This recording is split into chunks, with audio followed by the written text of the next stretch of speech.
I'd like to start. Where's the... What you are needing? How does this work? The mouse? Is that different?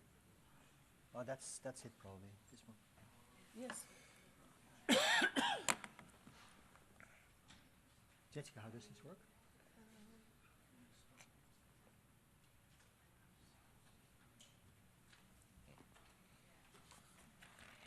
Turn it on first. Ah, okay. Uganda will also be making a short presentation. Who's that? Uganda, Samuel. So I've asked him to keep it to 5 to 10 minutes. Ah, okay, thank you. I'll put it on. Welcome to this morning seminar on National Capital Accounting. My name is Bert Kroese. I'm Deputy Director General of Statistics Netherlands and Chair of the UNCA.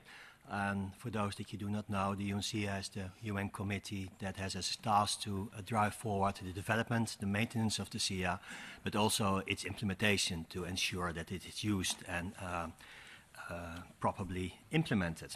What we do today is to give some experiences on where we are with the SEEA, both in terms of the revision of the ecosystem accounts and in terms of implementation. We have a few country presentations, a small panel, and I'll give some introduction to the SEEA myself. But we start with two distinguished speakers to the right and to the left of me. To the right, Mr. Elliot Harris. Elliot is the Assistant Secretary General for Economic Development and the Chief Economist of the UN. Used to be head of UNEP, the Environmental Protection Agency. And everyone who was in the same room on Friday heard Elliot talk about the importance to not only look into economics, to not only see that environment is some externality, but to have an integrated view on what's happening socially, environmentally, and economically. And this is so relevant for the session this morning that I'm very happy that Elliot will kick off today. To my left is Marianne Kotseva, Director General of Eurostat. Mariana is in Eurostat for 7 years, according to my notes. Before that, Chief Statistician of Bulgaria. And the European Union is one of the most major donors of the whole project and program. So also I'm very happy that Mariana is here. So, well, we have a rich program. Looking forward to it. Have some time for questions. And I think I'll turn over now to Elliot. Thank you very much. Good morning, everyone. It's quite a pleasure to be able to talk to you this morning. As we were chatting this morning with Mariana before joining you here, this is, I think, one of the most exciting areas in the statistical domain, this natural capital accounting, because in it I see the bridge between what we have done in the past in terms of economic reporting, based along GDP, the system of natural accounts, and the need for us to actually develop a multidimensional framework for measuring progress. The integration of the natural capital accounting into the system of national accounts is, I think, the most promising step in that direction. And to my great pleasure, we are much closer to taking that step than I had previously imagined. So this is one of the key milestones, I think, along our journey to develop an integrated statistical framework for not only national capital accounting, but for overall measurement of our progress, because it will provide countries with a much-needed tool for mainstreaming some aspects of our sustainability agenda that have been chronically neglected in the past, particularly biodiversity and ecosystems, and bringing those into our decision-making processes. Now, natural capital accounting has been gaining a lot of traction in the past few years for good reason. More than ever before, policymakers are realizing the need to move beyond GDP. That is articulated in different ways, depending upon the perspective of the individual concerned. But people are realizing the need and the importance of using tools that account for the interconnections between the economy, the environment, and society.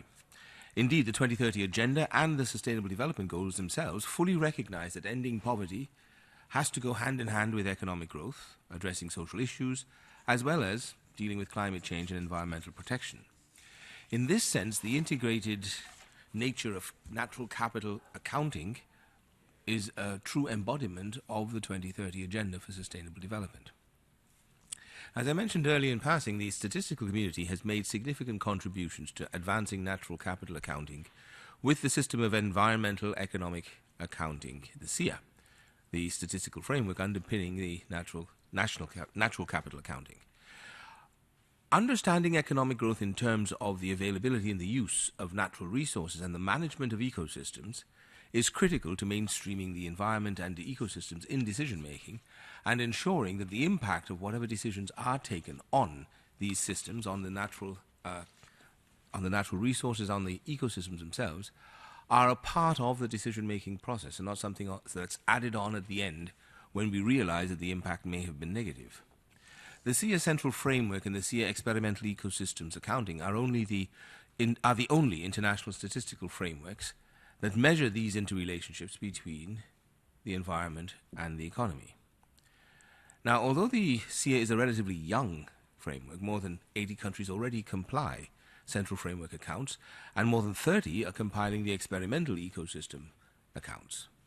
The strength of the SEEA and the reason behind its uptake by the policy, scientific community, and the economic community is that it connects these pillars of sustainability by supporting integrated policy on the environment and the economy, as well as a proper assessment of potential trade-offs. It also supports sectoral policies by monitoring the impacts and the implication of those policies through the economy and the environment. And finally, it enables the breaking down of information silos and the establishment of cooperation and partnerships across disciplines and across government agencies. Now, in all of that hides the single most exciting aspect of this entire thing for me. And I speak now sort of from personal experience. As a student of economics, one of the very first principles that you learn is the principle of externalities. And the professors stand in front of you and they explain it as if it were a fact of life, that there are things that happen that have a cost that are not taken into account in the pricing system or in the economic policies that are being formulated. And it is these externalities that account for the phenomenon of climate change. We've been able to continue to do the things that have led us to this situation of climate change because we haven't had to bear the economic costs. The polluter did not have to pay, if you put it that way. This approach that we're taking right now, establishing these interlinkages across the different dimensions of what we here in the UN call sustainable development, that approach, if carried through fully and completely, means that there will be no space for externalities in economic thinking. It means that whatever we do in one dimension will be reflected and measured in the other two dimensions as well. And the costs of any action will be built in to the costs of the policy that is under consideration. That is truly radical, and it is the sort of thing that we have to do and have to achieve as quickly as we can if we really want to cement the sustainable development agenda as the new way of leading our lives here on this planet. Now, as you may know, the UN Committee of Experts on Environmental Economic Accounting and the broader statistical community are currently revising the SEEA Experimental Ecosystem Accounting Framework. The intention is to reach agreement on various aspects of ecosystem accounting by 2020. And that's what I was referring to. I was very surprised to see that you're that close. Who knew the statisticians could move that fast? An agreed measurement framework for measuring ecosystems will provide a consistent and reliable framework that integrates measures of ecosystems and biodiversity with measures of economic and other human activity. One strength of the ecosystem accounting information is that it can be used to evaluate a number of policy issues, including the overall degradation of biodiversity in ecosystems that stems from human and other economic activity, the effectiveness of resources spent to restore and enhance ecosystems, and more generally, the trade-offs between different uses of ecosystems and the services that they provide. This last point is particularly important because it will allow us to bring into the evaluation of, for example, employment and income, the ecosystem services that are provided by people working in the informal sectors, together with the ecosystems, things that have been taken for granted and ignored in the systems of national accounts and in all of our measures of progress in the past. The revision of the SEEA by 2020 is aligned with many international initiatives that will be reviewed in 2020. These include the post-2020 biodiversity framework that will be discussed at the Conference of Parties in Beijing in November of 2020, the climate change agenda with the revision of the nationally determined contributions that is set to happen in 2020 under the Paris Agreement, and the SDGs. The SEEA can play a significant role in the monitoring and measurement framework of these initiatives.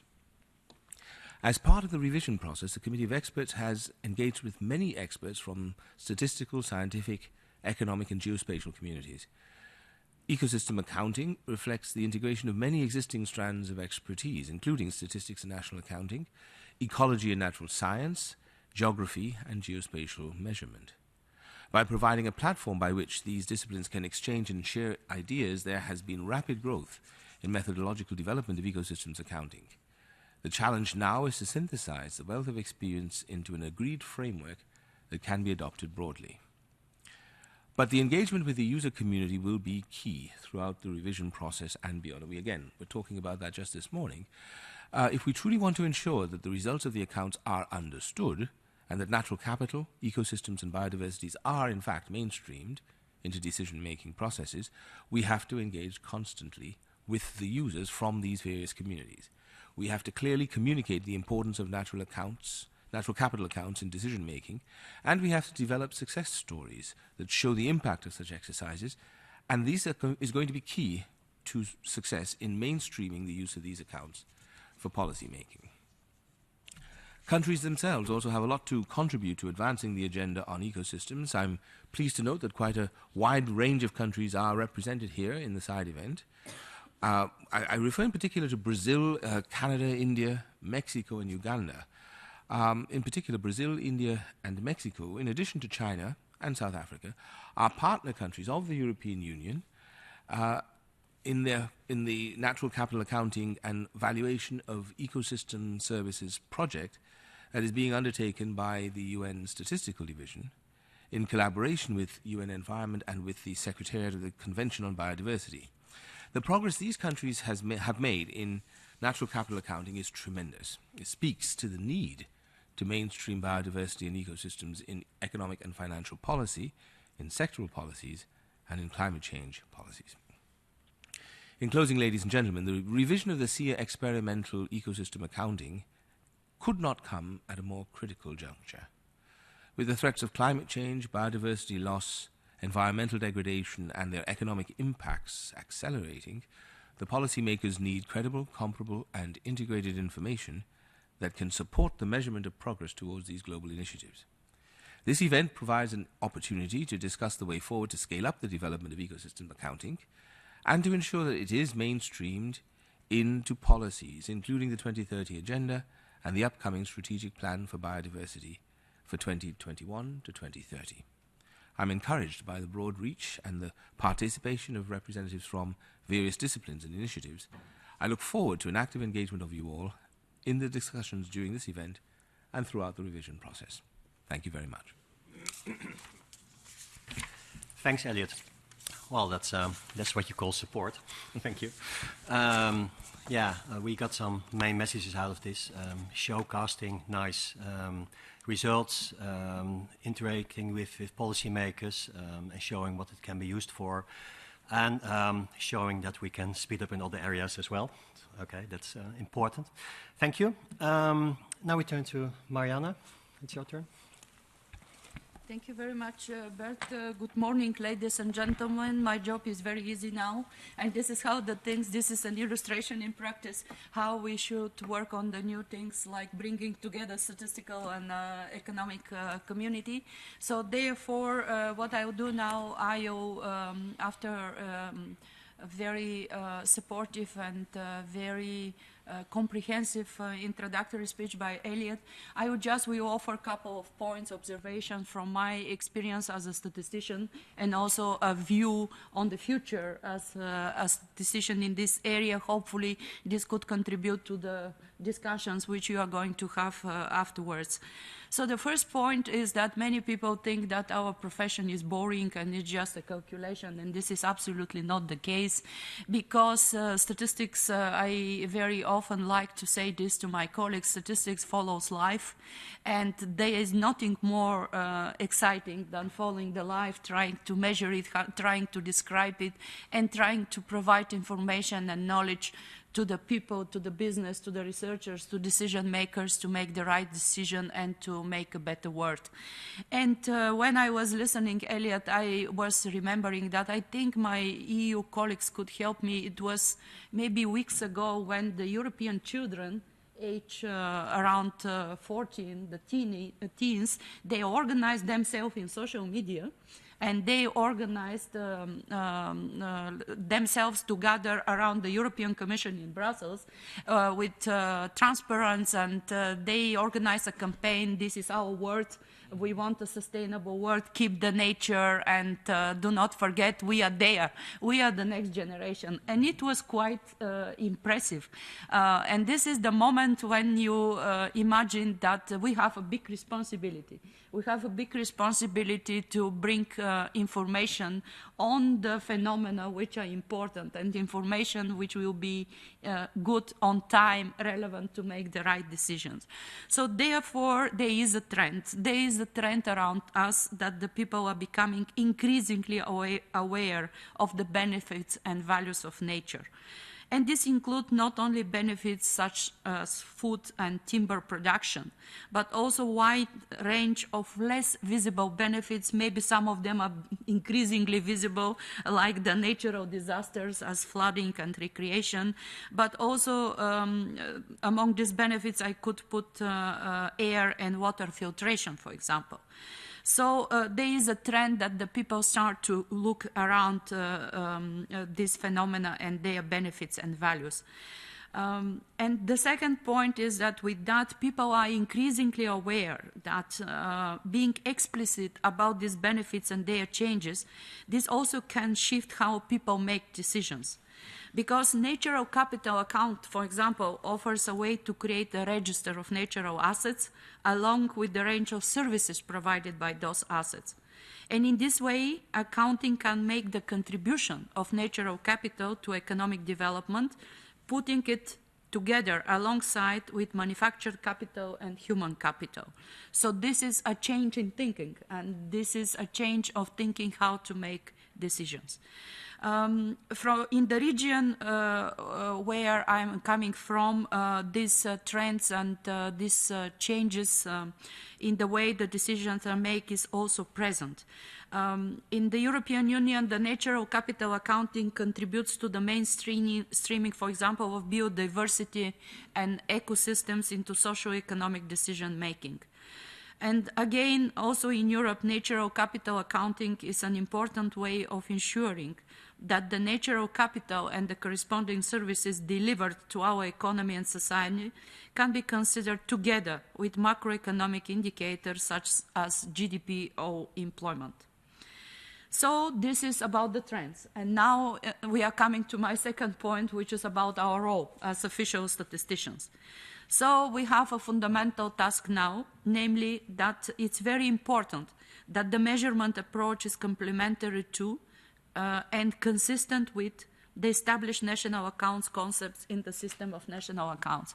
And we had a short coffee with Elliot before this meeting, and I thought to him that we should use the momentum that actually this year, it will be tomorrow. Tomorrow, yes, we are discussing the report of the Intersecretariat Working Group of National Accounts, where the group which is leading research agenda in the area of national accounts, defining the issues which need to be reflected and potentially could find a solution in the next revision of national accounts.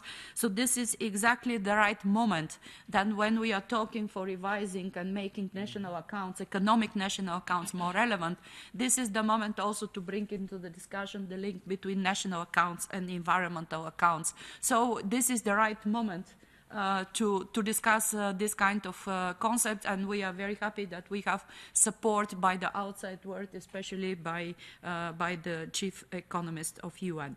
So also I don't want to leave the impression that we have only to focus on our work, methodological work. It's equally important to show and to demonstrate and to continue presenting how the environmental accounts and natural capital measurement could be used for different kinds of policies, not just per se to have a beautiful accounting framework. And in that respect, we have an opportunity, for example, with the SDG agenda, or, for example, in EU, you mentioned also the biodiversity framework in EU speech. We also have a post-2020 global biodiversity agenda in the European Union. And I'm bringing this because these are good examples how we could show that our work in the accounting is not an intellectual exercise. This is only a very good intellectual exercise, of course, but the results of this could be used for real decision making, and they could affect the life of people. So finally, my part is we are working every day like chief statisticians on different issues, and this is not bad time from time to be invited to such meetings, because then you stop and you say, okay, let me think what we have contributed in this case as Eurostat and European Union to this process. And I was very pleased, and I have a statistical bias mindset, always to compare numbers and to see what is the share of this or that in the total amount of something. I'm very proud to say that actually if we, in our excellent cooperation with UNSD and with different parts of the statistical community, maybe this was one of the areas where we have been most active in terms of providing financial support in a number of areas and expertise, of course. First, due to our contribution, I'm very happy, and I was also surprised how fast we are with the development of handbook. Because it was in 2014, I think, when the framework was adopted. 12, and then a few years later we were talking about revision, because we saw that it's a dynamic area, but also that we have to be relevant. And since then we have been working very closely with UN, FAO, OECD, and the World Bank, our key partners, to put forward this revised handbook, and hope we will bring it to Statistical Commission next year. What is also important is that this is a new area, and there is a lot of methodological work and even research experimental work to be done. But it's important that at least I would like to offer my understanding on this process is that you have immediately to start with capacity building, with having if you like, maybe capacity building is not the right word, testing, piloting with real data, what you are creating like an account, like intellectual construction. It's very important that there is no gap between the scientific and theoretical work and the real data collection, when you have really to test your ideas with starting collecting data and producing accounts. And that's why I think one of the successes of this project, which is due also to the SEEA group, was that the group was pushing to really implement and calculate the accounts. In that respect, I am very happy that European Union had this project and some of the countries are here, like Brazil, India, Mexico, because now the question is how we could spread this positive experience to the other countries to show that this is possible and this is useful. Finally, I think that as statisticians, we spend most of our time and we entertain ourselves with methodological developments, playing with data, producing numbers. But our mission will not be completed until we do not see that our results are used for policy making. So therefore, my last point and my last message is that we still have the challenge to demonstrate the policy applications of the pilot accounts. The real examples of policy applications are still rare in our statistical community. we could say that in this area the results are still experimental. I would say that we don't have enough countries which are on board, and we still have to work closely to demonstrate how the accounts could be used for policy making purposes. So this is also an area on which we have to work. Saying that, thank you very much to all of you who you present practical experience, and I am happy to be here maybe 1 year later that we show a big progress and good case studies together, economists and statisticians. Thank you very much. Thank you, Mariana, and also thanks for the support of the European Union to this whole endeavor. Yes, we challenge you to come back next year, and we hope to surprise you again with our speed. And actually, speed is something that's imperative to this. By applying it, by trying it out, you learn and you improve the methodology, and you show to the users what it's useful for. So we need to do that, as you both rightly said. And also we need to have more frequent statistics, make use of new data source. So we have to really challenge ourselves. But this is exciting, and this is why it's fun to work on official statistics now. Okay, thank you. You have to leave to the coordination meeting. Elliot also has to leave. So thank you. We go to the next part of the seminar then. I'll be back later in the afternoon. Oh, you will it? Okay. So can I invite the other panelists to come up the table? Otherwise I'm sitting so alone here.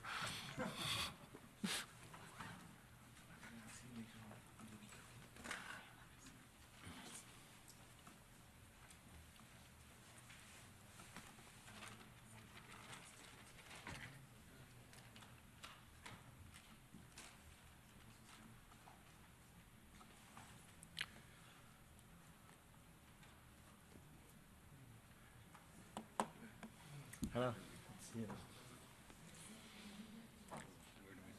Yeah, anywhere. It's just wherever you want.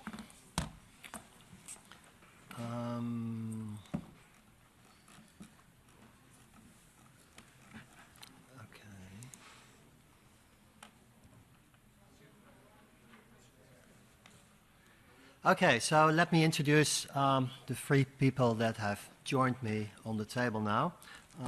To the right is Mr. Before I say it wrong, Roberto Olinto. Roberto was the president of the Brazilian Institute for Geography and Statistics and is currently advisor. He's member of the UNCA, but also member of the AEG on national accounts, and this is important because, as Mariana just said, we need to integrate the links between national accounts and economic environmental accounts, so having people on board who are experts in both is important. To the immediate left of me, before I pronounce it wrong,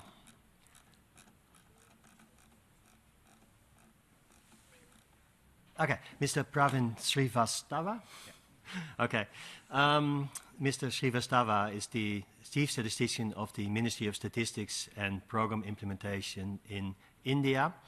Mr. Srivastava is also member of the UNCA and has also experience in National Accounts Division, so is also able to comment on that connection, and is also one of the countries that the National Capital Accounting Project is implementing. And to the left, far left, Mr. Sam Mugume Koyo, the principal statistician at the Ministry of Finance and Economic Planning of Uganda. And Mr. Mugume works as a member of the World Bank WAVES project in Uganda, and also this is very relevant because also the World Bank, the WAVES project, is an important partner in implementing national capital accounting and the SEEA experimental accounting in the world. So I think we have three very interesting country experiences. André Loranger from Stats Canada might also join us today, but he has to combine this with another session, so we'll see whether he drops in, and if he drops in, I'll introduce him. I'll have a short presentation on the SEEA, and just want to see the sheets, but I think I'll keep it short because I think most of you know what the SEEA is, and it's much more interesting to hear these country experiences. So I'll go briefly through the sheets. The SEEA is a central framework that was adopted in 2012. At the same time, a report was published on ecosystem accounting. It's called experimental because it was not mature enough to be a standard already. But the last 7 years, loads of things have happened, and both Elliot and Mariana were surprised at the speed, which is good, because methodology has been defined, pilots have been done, and we think that next year there can be a complete revision and the experimental can be dropped. There will be environmental ecosystem accounting framework. Basically, there are two sides of the same coin. The central framework is about individual environmental assets and resources like timber, water, soil, fish. And it starts with the economy, it starts with the chemical industry or the agriculture, and it shows what do these individual assets go through. So supply and use tables of these assets, depletion of nature, pollution back into nature. So it gives an idea how these natural resources are dealt with in the economy, and we see the environment not as an externality, but as part of the whole framework. The ecosystem starts with an ecosystem, which is basically a spatial unit with biotic and abiotic elements functioning together, like forests, lakes, cropland, wetlands. It starts with that, and it shows, what services do they provide, and try to interpret that in economic terms. And if you do that, you can describe ecosystems in economic terms and feed into policy that, for example, if you cut a mangrove forest, it's not only you get more agricultural land or timber, but you also lose something, and also lose something in economic terms. So these things together are important to describe the relation between economy and environment. It's connected to the SNA, the same principles. So you have this economic description of a country by the national accounts and link it to the environmental description of the accounts. And basically, if we look to the ecosystem accounting, the idea is quite simple. You've got an asset, the ecosystem, like a forest, like a mangrove place or a lake. You look at this condition, how well is it? Is it polluted? What's the biodiversity? It gives services, for example, tourism or timber or carbon dioxide depletion, absorption. And there are benefits from that, monetary value that you get from it, income from tourism, income from timber, or reduced health problems by these carbon dioxide absorption. So the idea, as both Elliot and Mariana talked about, is that this informs policy. This is not just a statistical framework because we like to make frameworks. It has to really help policymakers to make decisions. We have to showcase that it really helps to balance the environment and the economy. And some of the things were already mentioned, biodiversity, the SDGs, but also sustainable tourism. There are many policy initiatives where we can use this. Well, we have a revision. The scope is that we want to have new concepts, definitions, and methodologies, like the spatial things, where there's a meadow end and a forest starts. We have to have wide engagement of various communities, not only statisticians. If we want this to be used by policymakers, we have to engage with policymakers, we have to engage with economists, we have to engage with scientists, and we do that a lot. So the research agenda is about the spatial units, how do you define conditions, what services do you define, the valuation and integration into the accounts. Valuation is not difficult, not easy. For tourism, you can look at this income, but how you evaluate the absorption of carbon dioxide, the health problems that are prevented. The timeline is that we started last year and we'll finish next year, and we bring it to the Commission in 2021, and we hope that we can then drop the experimental then and make it a new standard. So this is the project that both Elliot and Mariana was talking about, the National Capital Accounting Evaluation project. It's implemented by the UNSD, by UNEP, but also by CBD, the Secretariat on Biological Diversity. The European Union finances it, so they're very helpful. And the main idea is that we learn by doing, by just implement it. Brazil, China, India, Mexico, South Africa are the partner countries. Well, we heard from Brazil and India, hopefully today. And maybe Julio wants to say something later on from Mexico. The project takes 4 years, and the whole idea is that by doing we learn from methodology. but we also show policymakers that it is useful, and we measure the ecosystem in these 5 great countries. So SEEA around the world, a couple of years we had an ambitious target. We wanted 100 countries who implemented the SEEA Central Framework, at least one module, and 50 countries testing the experimental ecosystem accounting. Well, we've got 1 year to go, and there's still some work to do. Last number I heard was 85 countries have central framework modules, and that's good. 30 on the ecosystem accounting. We measure that by global assessment every 3 years. This is done by Statistics South Africa. The whole SEEA is a worldwide corporation, and they do this analysis. We're grateful for that. And in between, we have informal consultations. That's why we know it's 85 now.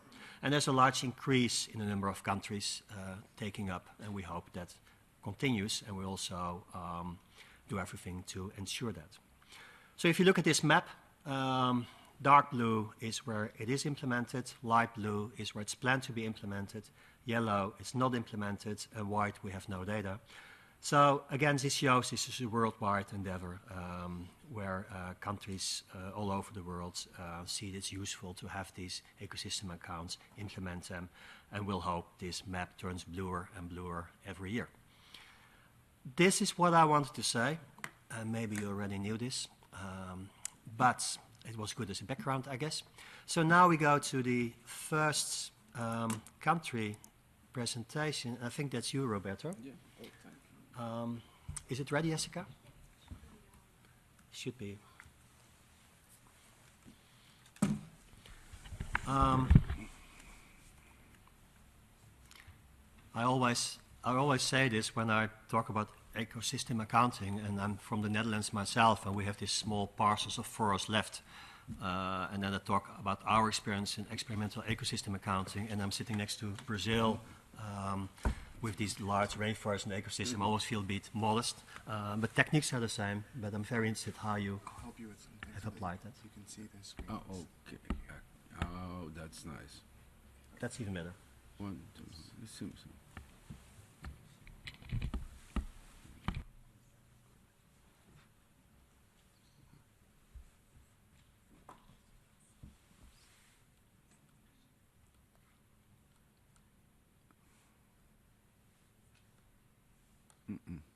It doesn't. Oh, yes.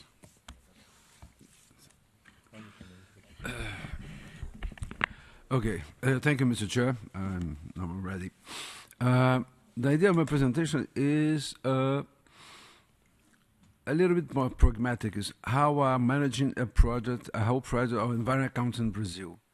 It's some basic point I'd like to talk when you're thinking of so huge projects. In Brazil, we have as basic strategies partnership. What does it mean? Environment accounts, even some statistics now, most of the statistics, you need to work together with partners. The statistical office has one kind of knowledge, but you have to share your knowledge with specialists.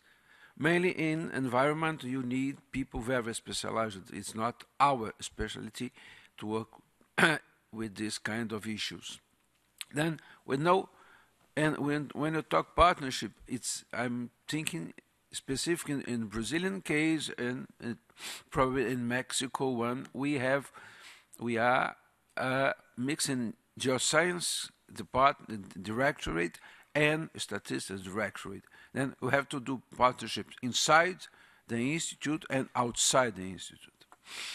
Inside the institute, was the main groups are working.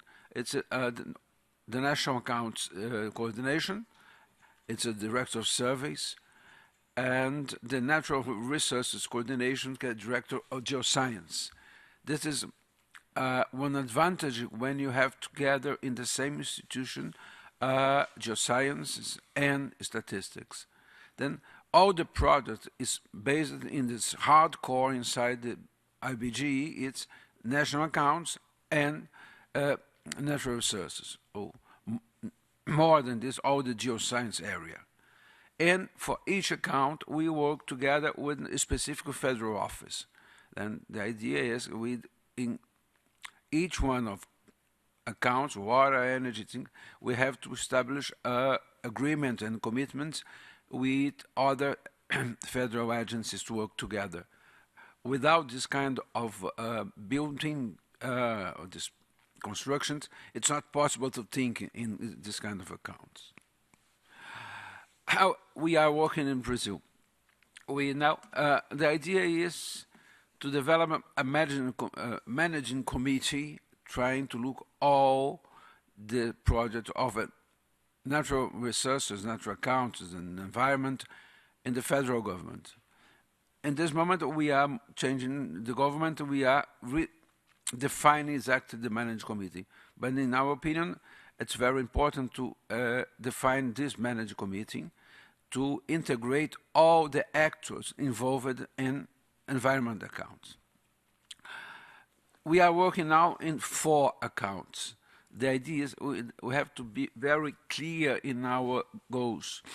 It's important to think we are going to do all the things at some moment, and we establish 4 priorities: water, land, forest, and energy, and working together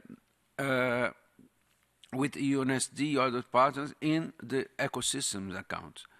For us, ecosystems is a pilot when you have to study and define a little concepts. But the 4 accounts, upper accounts, we can and have to produce this very quickly. Our evaluation is possible to do that.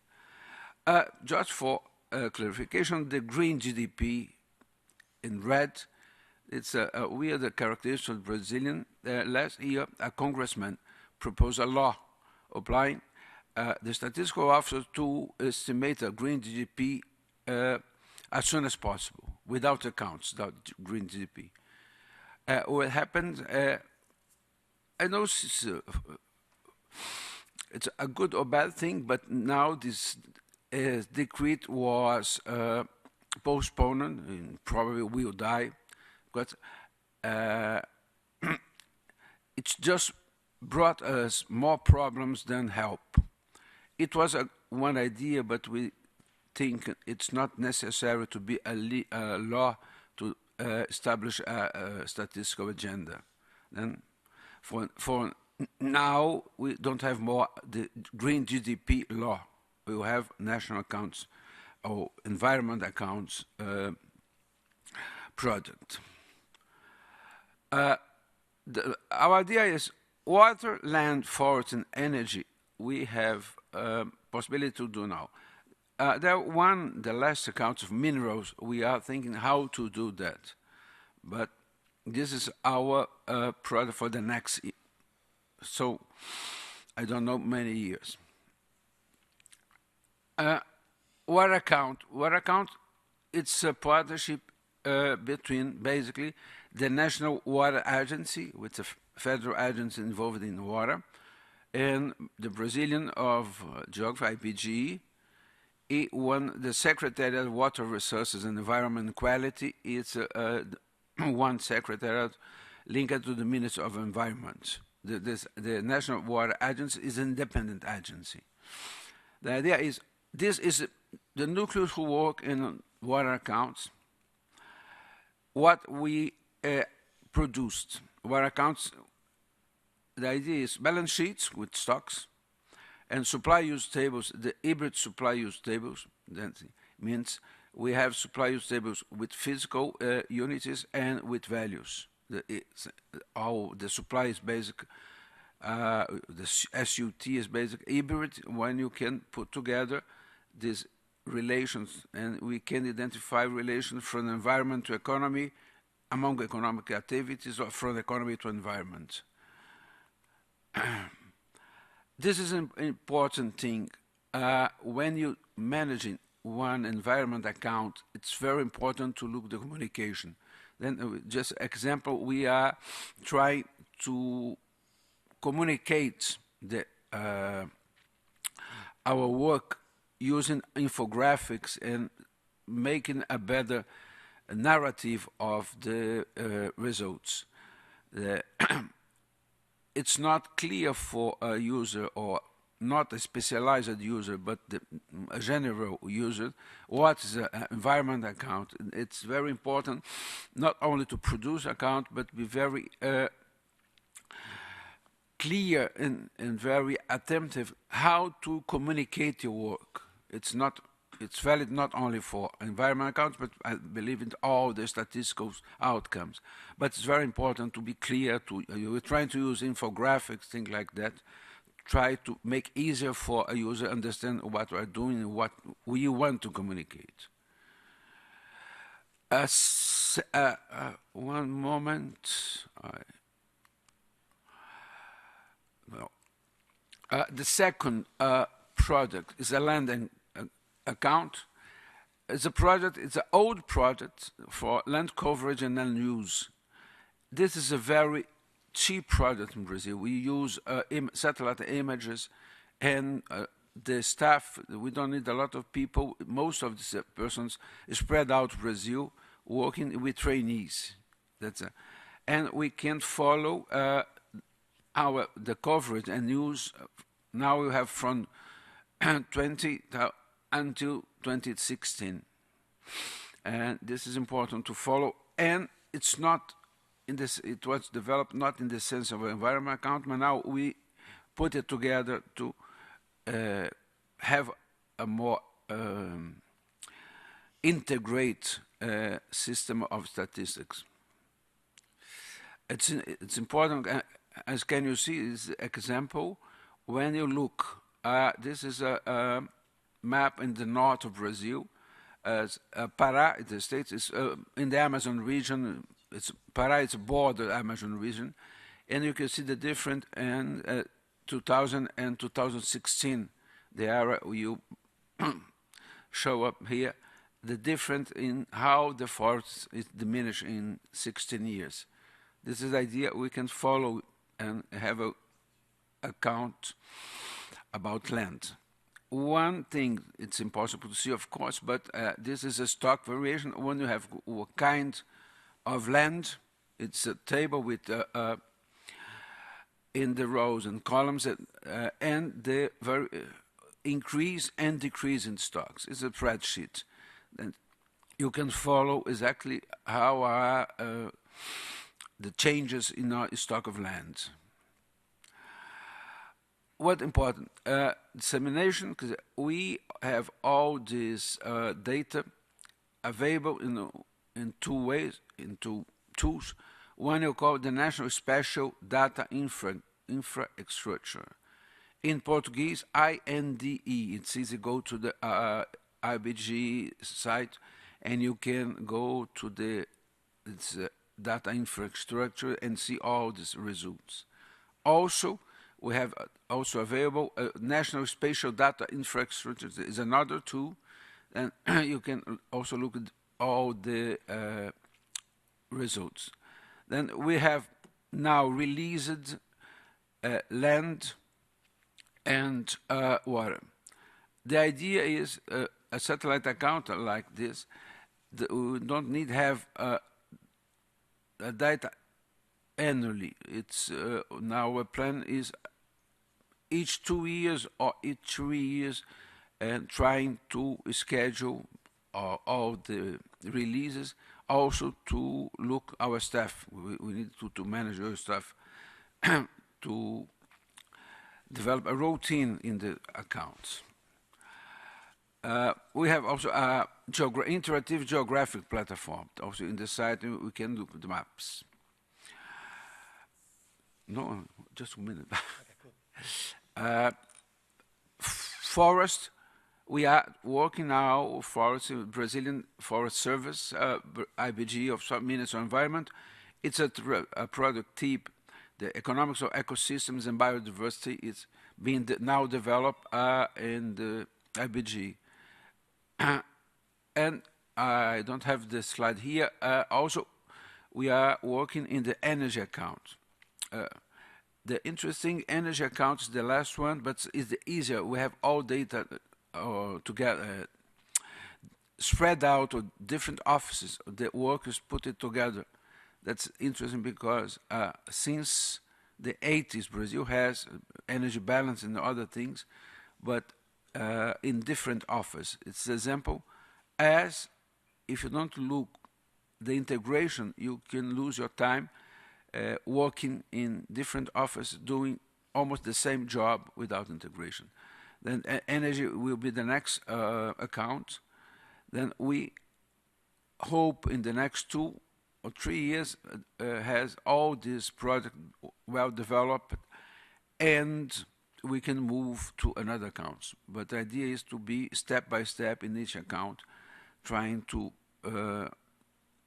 in the medium term, conclude a whole project about environment. A last point, I have 10 seconds.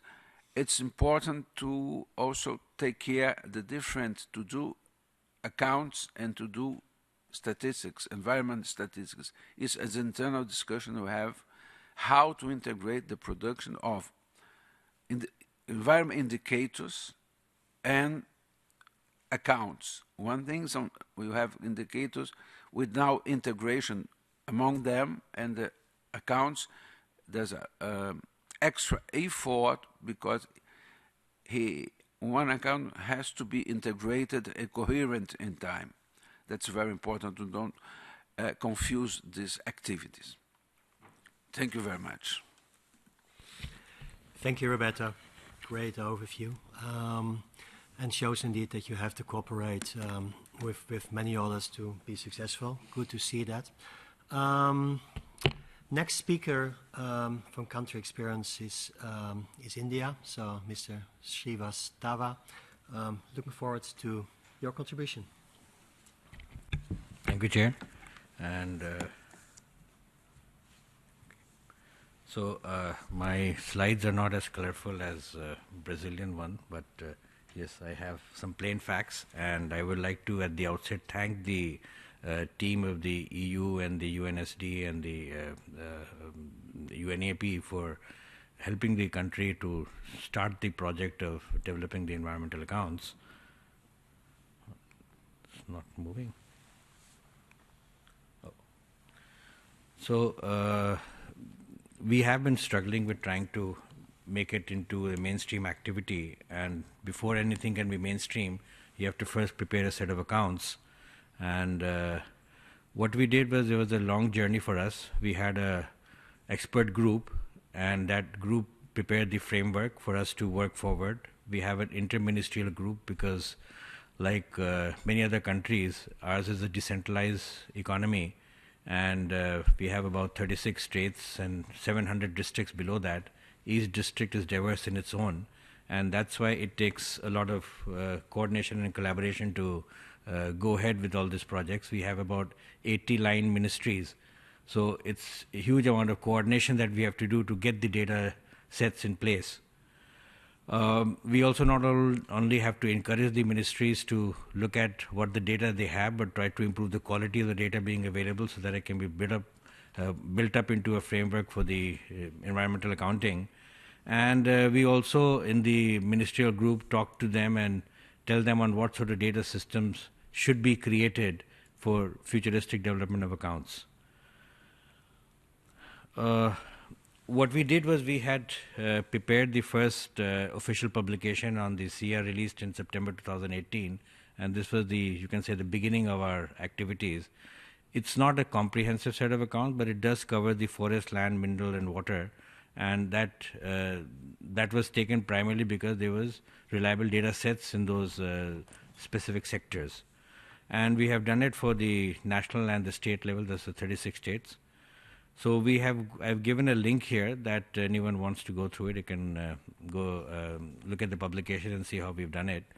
But what I like from the Brazilian presentation is that how you use infographics to educate and aware, make the policy users aware of this. So this is something we'll try to adopt in the next publication. And I think it's a very important development, because if you don't sensitize users, you're not going to get good quality data. Oh, sorry. So we are also we looked at the land cover, the stock and change over the 2005-6 to 2011-12 period, because that was where we had the data available. The mineral account, we were able to look at the proved and probable reserves. Water account, we had availability in river basins and groundwater. Forest accounts, we had also had 3 different time points where we could look at the growth in the stocks. The highlights of the asset accounts, it actually gave, when we looked at the results, we found that there were mixed signals being observed in different assets, making total assessment of natural capital difficult. But there were positive changes. There was change from fallow to farmland, so there was a conscious policy of the government to improve the green coverage, and these data sets showed that. We could find out something about the effect of the climate change, fluctuations in land under snow and glacier and wetland and water bodies. Urbanization, of course, is a global phenomena, and decline in resources in certain areas, certain states, and certain groundwater resources, because ours is an agrarian economy and a lot of the groundwater goes for agriculture purposes. The initial activity undertaken on the project was during the period October 2017 to July 2018, where we had a landscape assessment. India has had pilots of several experimental studies being taken by different institutes in different localities, different regions, but none of them were actually upscalable. But before we could talk about it, we had a landscape assessment, and that told us about what are the studies and what are the areas that have undertaken in the past, say, 15, 20 years, and that helped us move forward. For outcomes of landscape assessment, we had taken only 1 state out of the 36 because that's where we had the majority of the data. And a lot of the studies had been focused in that state. Now we are taking efforts to complete the modality to launch the service, where we have a comprehensive set of accounts. Now, current activities under the project, we are working towards soil accounts. As I said, India is an agrarian economy. A lot of the people are dependent on the livelihood based out of agriculture. Around 48% of our population, working force population, is dependent on agriculture. So that, that becomes an important area for us. For farmers, soil is the asset which limits production and defines farm investment performance. So we have to look at the productivity as well. Soil fertility assessment, vital for determining the nutrient requirements for desired production, the soil health and quality of concern, since objective is to double farmers' income. So one of the major policies of the government is to double the farmers' income so that not only the growth is there, but the livelihood also improves. One good thing that we have done is we have started distributing soil health cards to the farmers so that they know the nutrient value of their land, and it's linked to around neighboring 3 to 4 districts, so that you get an idea in that agroclimatic region what is the best sort of crop to sow and when is the right time to do all that. We have already distributed 106 million cards during the period 2015 to 17, and it's helped the farmers tremendously in improving their productivity. So the soil condition accounts can help in identifying land covers susceptible to change and soil resources most at risk, balancing between the soil erosion and production. We are examining the proposal on development of soil condition using S-World model, and we have the National Remote Sensing Agencies, the National Bureau of Soils Survey and Land Use Planning. These are multiple agencies that we are interacting with so that we can see what sort of data sets and what sort of inputs are required for using the model. We do need a little bit of help in terms of trying to look at how we can actually upscale or adapt the model to the Indian conditions. So that's something we're looking forward to. For the other activities, we're looking at compilation of biodiversity accounts, which is a complex issue, indicators for air and water quality, compilation of following systems of ecosystem like carbon sequestration, nature-based tourism-related services, harvested living resources, and air filtration services. We are also contemplating looking at the environmental value lookup tool of UK DEFRA and possibility of whether it can be used for the Indian environment or not. So that's all I had to say in a very short, I hope, on time. Thank you. A short time, but a lot of work accomplished, and I look at your publication, and indeed it's very good. And it's also good that you illustrate how it's used by policy and what's the use of it. For example, the soil accounts. So really want to compliment India on what you did. It's good. Now on the agenda it says panel discussion. We can go on 15 minutes longer, right, Alessandra? Okay. Kate Shook, you want to come up?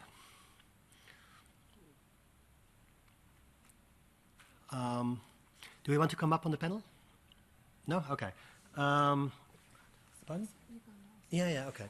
So the idea of the panel discussion, which I don't think will be a real panel discussion, but at least we have some time to say things on the issue, is to look into the issue of how we're going to reach out to policymakers. What's the goal of the accounting in terms of the aims of policy? How can we address the real issues that are taking on in countries, and what's are hampering that, and what can we do to improve on that? Well, we heard already from Mr. Srinivastava and Roberto that what's done in India and Brazil. Mr. Koyo, you're going to present something on that on Uganda, and then we'll ask Ketchuk for Indonesia. But you start, I think? Yes. Okay, cool.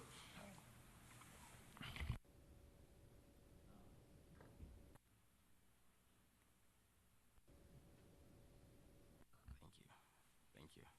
It's my pleasure to be here this morning, and I'd like to appreciate the invitation. And again, it's a pleasure to talk about Uganda and our experience in natural capital accounting. I'm Kojo. My name is pronounced Kojo, not Koyo. Kojo means a small boy in our language. I'm a man. So that would be the structure of the 12 slides that I'm going to present to you. Basically, this slide is, I wanted to talk about Uganda in particular. Uganda is a small country in Africa. We are approximately 40 million people. We have one of the highest population growth rates, 3.5% population growth. We are heavily dependent on agriculture, which agriculture depends on weather, climate, and so rainfall and changing climate is very, very big factor as far as we are concerned as a country.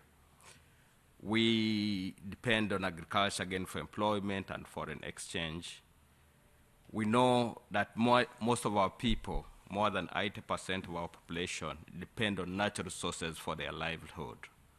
However, we are growing at a very high rate as far as we know, and we want to grow at that high rate. Last year, we were at 6.1% growth. In the medium term, we are looking at 7%. And what do we consider in our growth? The national accounts will consider a number of things. One of them I'll tell you, consider timber. We look at charcoal. We look at sand mining as some of the factors. And all these are natural capital. And that's why it's very important for us to talk about natural capital accounting and how it's helping us to take decision making. One of the things why I brought up this slide is to show that it's very important for a country that is going into natural capital accounting to heavily advocate and show how the economy relies on natural capital accounting. And this has been our strong factor to make people aware and decision makers take their accounts seriously. So natural capital accounting in Uganda, what have we achieved so far? We've done forest accounts. We've done the wetland accounts. We've done and we're still working on them. I'll show you later. But one of the things we've done the species account, the first of its kind in the world. So we are number one in this, and we're strongly working also on the land account. But to do this, one of the things you need to know is, and what has been our strong point, is the availability of information. We've got information from our academic institutions, from our scientists, and also when you look, we have what we call the National Forest Authority. We have a database of land use cover spanning right from the early 1990s. And basically, we've done feasibility studies and natural capital accounting. We've undertaken specialized studies such as the 5-year biomass study under National Forest Authority. We've done a strategic environment assessment for Albertan region. The Albertan region is in the western part of the country where we've recently found oil.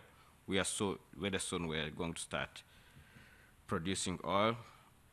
And again, to support our accounts, like I've told you, we've done the species account. We've carried out specialized national census of some species, endangered species like chimpanzees and gorillas, which are for tourism. I forgot to tell you, one of our biggest economic activity is tourism development. And the findings, we found out that there's a lot of data available that remains unpublished in our country. The data is available and it remains unpublished. Some of it is not yet into our accounts even. And we've seen that this forest loss is very high. We are losing 89% that is between 1990 and 2015. We lost 89%. And every year we are losing around 200,000 hectares. And this is a big loss, and this particularly where forests that are being owned by private people. We have forests under 3 categories. We have forests under private land, forests under which are gazetted as national parks, and also as forest reserves. The protection status is the one that differs. And we found out that the biggest driver for deforestation and forest degradation is agriculture. Remember, I told you agriculture is one of our main major economic activity. Also, we know that endangered species are getting more threatened. Endangered species are many chimpanzees, gorillas. We have the big 5 mammals. They are getting more endangered because the habitats are getting destroyed. All this we're getting from information. There's information already, data, but also our accounts, like the land accounts that we're preparing right now on, is showing clearly that this one is happening. And 96% of electricity is from hydropower, River Nile. That's one of what is coming out.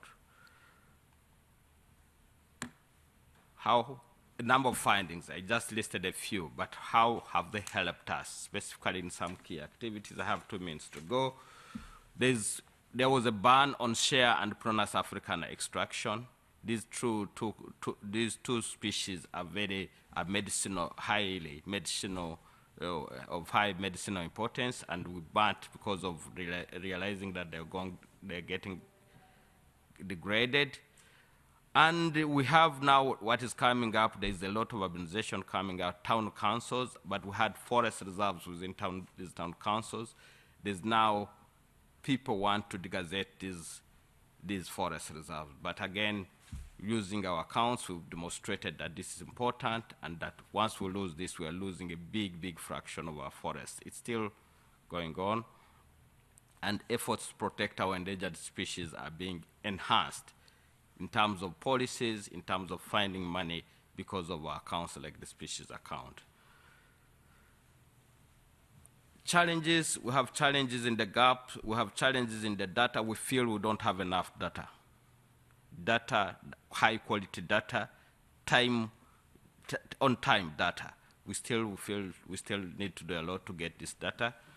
And then there's also low capacity in use of natural capital accounts, especially when it comes to economic modeling. When it comes also to use even policies for people to understand it. The way we communicate our information is not yet up to the standard. We are publishing, but how many people read the publications? So there's still a challenge in communicating our information.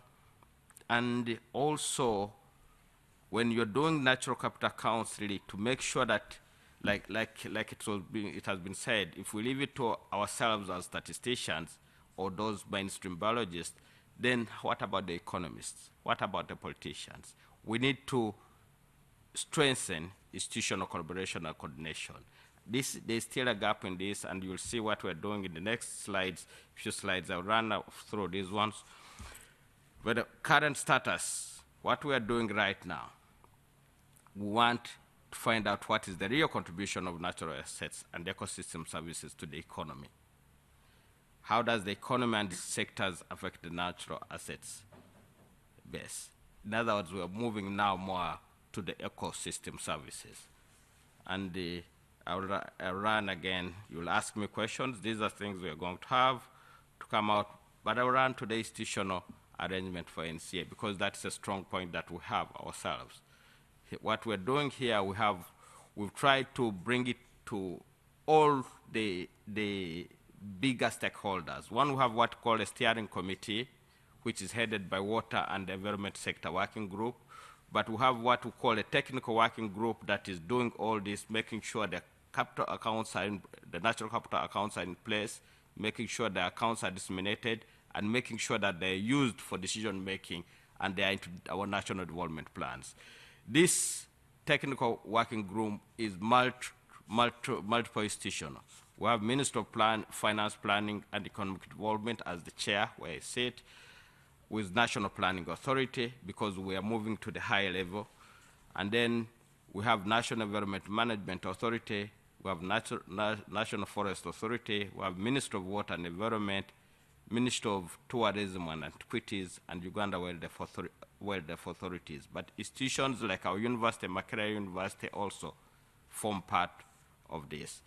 And lastly, I would like to thank you for listening, but also I would like to thank the following institutions: UNEP, UNDP, IUCN, UNSD, WCMC, and World Bank WEBs, because they've been with us all through for a long time, and currently we're implementing a 2-year project with World Bank, and we think we're going to get a lot of progress. Thank you very much for the time, and thank you for listening. And thank you for sharing these insights and your efforts in Uganda, which are very valuable to learn how it can be applied. And the institutional arrangements, they come up in every talk, and indeed they're very important. So thank you for this. We got 10 more minutes, and basically would like to have some more feedback from the people on the table, but also in the room on the questions. How can we mainstream these national capital accounting more into policy? What are the obstacles? What can we do? How does it address the priority issues?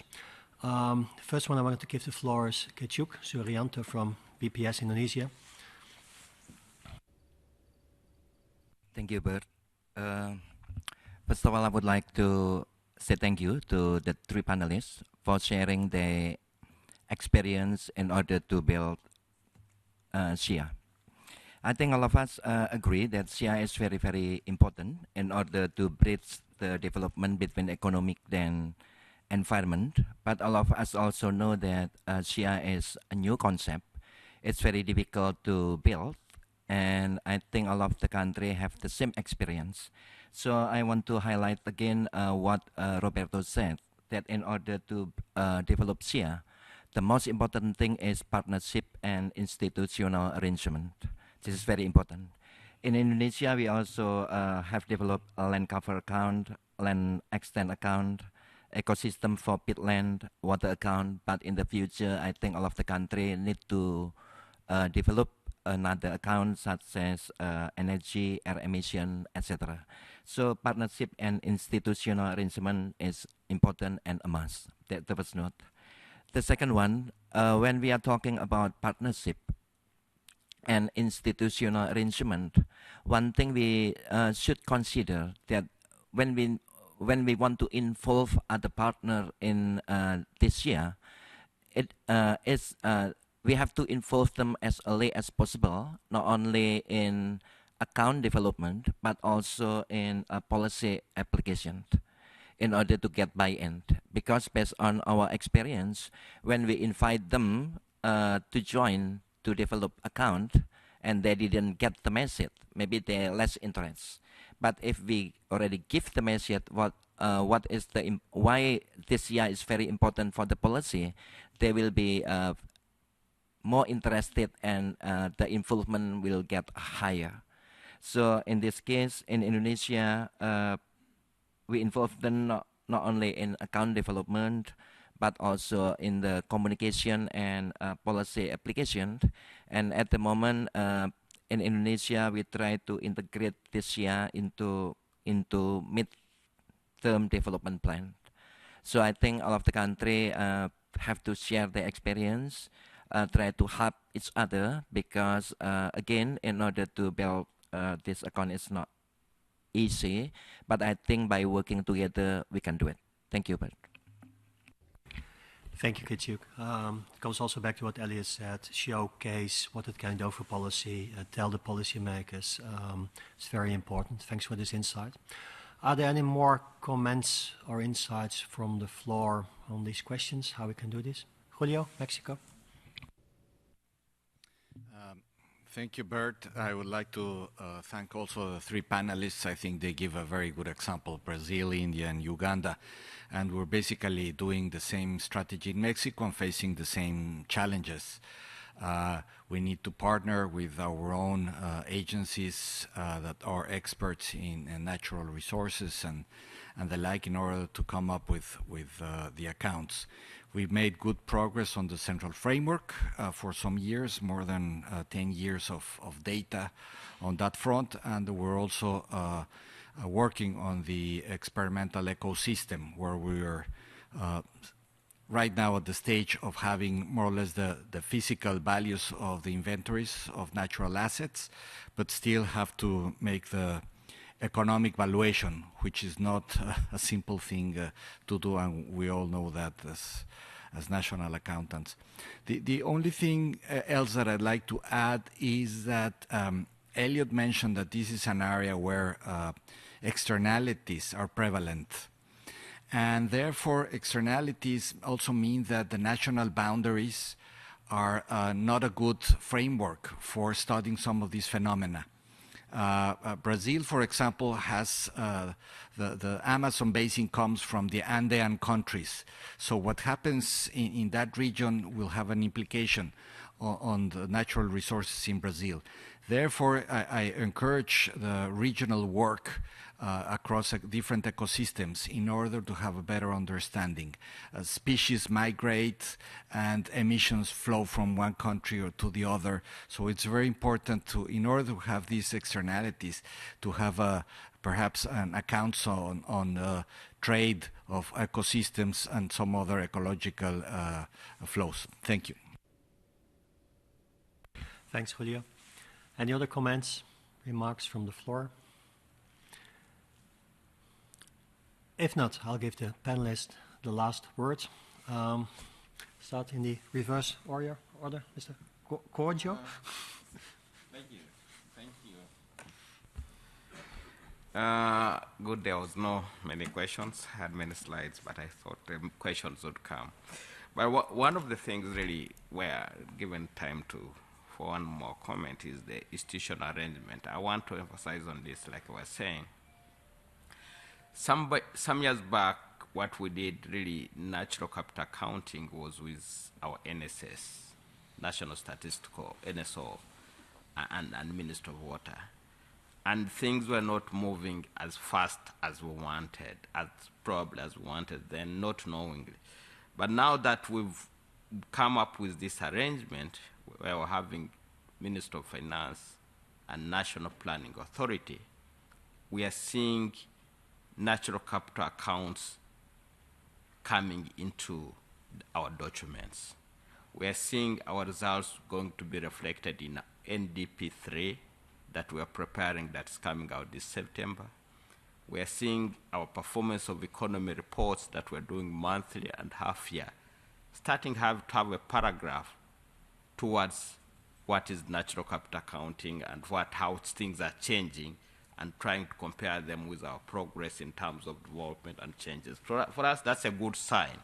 So what I'm trying to say is selection of our institutions to get involved into natural capital accounting process in terms of production, dissemination, and reporting is very, very key. Number two, data is very important. What data do you have?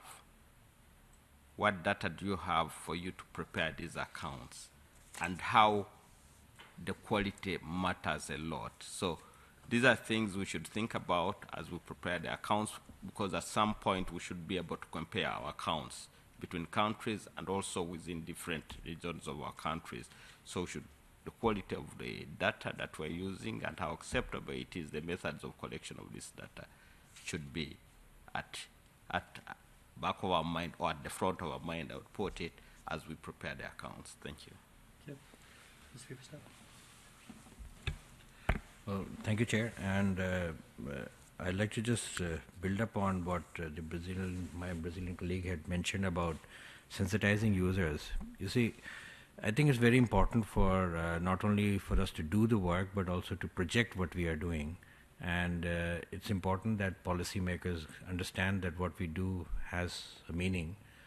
The fortunate thing is that the Sustainable Development Goals is in the mainstream commitment of most of the economies, and that itself will bring the SDG goals and the SEEA framework also onto the national platform once we start compiling the accounts. But we also have to project in the process is that see, data does not come for free. You have to invest in it, invest in terms of not only financial resources, but physical resources and technical resources. Getting data to be cleansed and be able to be used into the SEEA framework requires a lot of work, and it's not something which you can do overnight. So perhaps we need to project this somewhere that for mainstreaming it, the resources have to be, adequately put into the national statistical offices so that they can prepare these things for other countries as well. Right.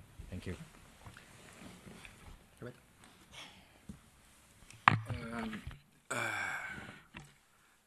Some quick bullet points. It's important, Julio said, when we talk about natural resources, I think Brazil is a small country, and we have impacts in the country. We have to redefine our frontiers of environment frontiers. When you talk about Amazon is one thing, about the southern countries are completely different. And our relations in the southern region of the rivers in Uruguay, Paraguay, and Brazil, this is at one point, linked with the Andes, or on the Amazon with the and so on. That's important. This is not the traditional division is not very adequate to our work. Some important things. It worries me. The idea of integration. It's a large project. You have to work together, not only countries, but also inside the institutions in the country. This is very, very important. You can avoid thinking. But the most important, we live a trade-off and stay thinking and stay developing concepts and start discussing how can I value a natural resource, or let's do things. Let's start doing things and learning doing the things. That's important decision in the countries. Because in Brazil, we decided to let's see what we have now in our hands and start working in 4 very simple, or not so simple, but basic accounts, and start doing the accounts. We can face a lot of challenge of lack of data, lack of concept, lack of definitions. One thing that's important in these areas is to see that only starting the work, even producing very small tables, but it's important to provoke the discussion. The idea is, if you stay thinking you do the best account, you never do anything. That's a basic idea we now work on in Brazil. Let's do what you can and keep moving and provoking things, and provoking another office also. It's important one office to provoke the other ones to do the things. I think it's in this kind of project, how integrated it is with all the structural data produced in the country, someone has to provoke the others to do the things.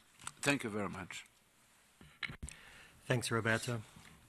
We come to the end of this seminar, this morning seminar. it's clearly stated today by Elliot, Mariana, but also others that national capital accounting is important. It's important to have this integrated view of the economy, environment, social, in order to be able to make integrated decisions. As we heard today, a lot of things happen, not only in the revision work of the ecosystem accounting in the central framework, but especially in countries.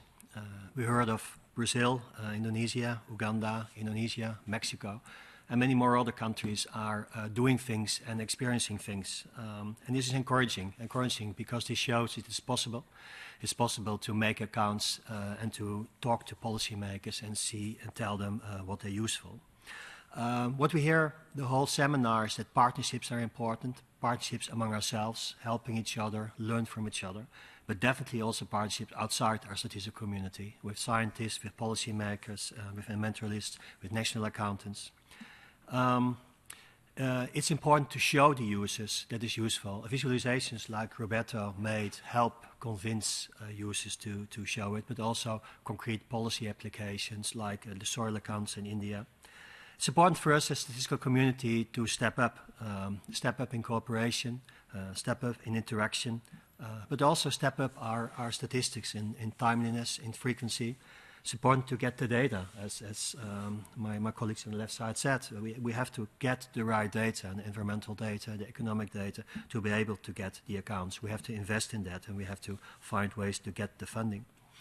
We started this seminar by both Elliot and Mariana said that they were surprised by the speed that he took us up. I suggest we surprise them again next year. I hope we all have been inspired by today, and I'm looking forward to the results and the things we're doing the coming year.